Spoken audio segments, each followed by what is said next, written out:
Dodging mountaineers intoning buongiorno or the occasional startled villager, I have come to recognize a few regulars, often so deep in thought that they, as I expect I must, appear lost in a faraway realm, and we pass each other in silence with a perfunctory nod.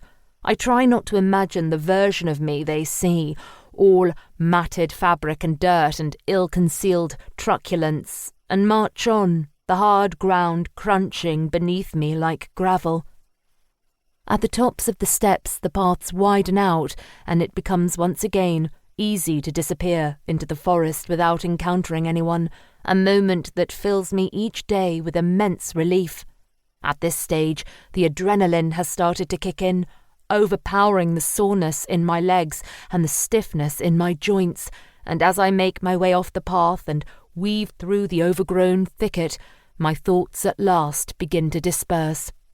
Often, a snippet of a phrase I read the previous night will get stuck in my head, repeating over and over like an incantation until the words have lost all meaning. This is where I eat the second half of the pastry, which sits warm and satisfying in my stomach.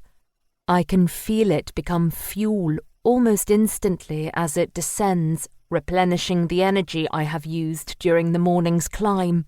Not long afterward, I will normally feel the need to relieve myself in a secluded corner of the woods, something that at first filled me with great shame, but which I now regard as an animalistic ritual I enact without much thought, yet not without relish.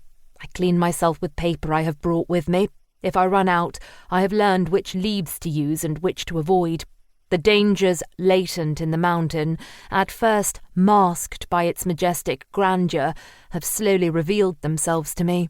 I am more fearful of it now, but wiser to the ways it conceals its threats. If I do not disturb it, I think it will allow me to pass unharmed.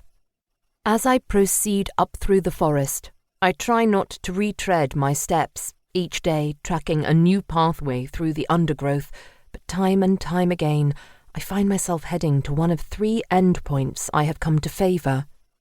Once I reach the top of the pass, I stop to consider the view beneath me.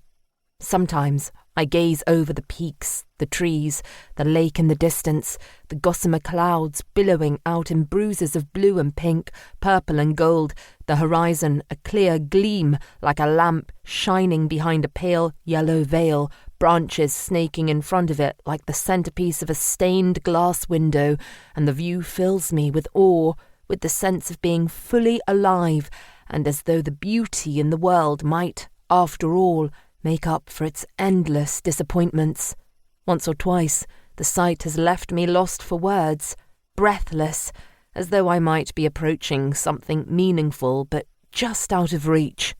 Most days, I look down, my feet aching and calloused, sweat coalescing on my back and armpits and groin, my throat dry and raw with exertion, and I feel nothing at all. 2. Back in the village, I make myself smaller, softer, amenable to human interaction. I change into neat, clean clothes and widen my mouth into a smile, which I practice in the mirror until it is meek and becoming. I feel myself once again turning into the docile girl I was brought up to be, a performance I find both calming and degrading. I greet the butcher's assistant and the tavern boy, and they respectfully nod in my direction, unsure where to direct their gaze. As I pass them, I rehearse in my head the small talk I will attempt with the shopkeeper, whose usual mode of address to me communicates both obsequiousness and an undercurrent of disdain, a demeanour he adopts toward all things unfamiliar to him. In time, I think, I will win him over, even if it takes until every hair on my head has turned to grey. Once I am old, the kind of old that makes the young and healthy turn away, our encounters will be seamless, routine, intimate almost, if I ever break through to his carefully guarded inner circle of clientele, that is. "Morning, miss," a cheerful sing-song, thick black moustache leering over fleshy lips. "And how are we today?"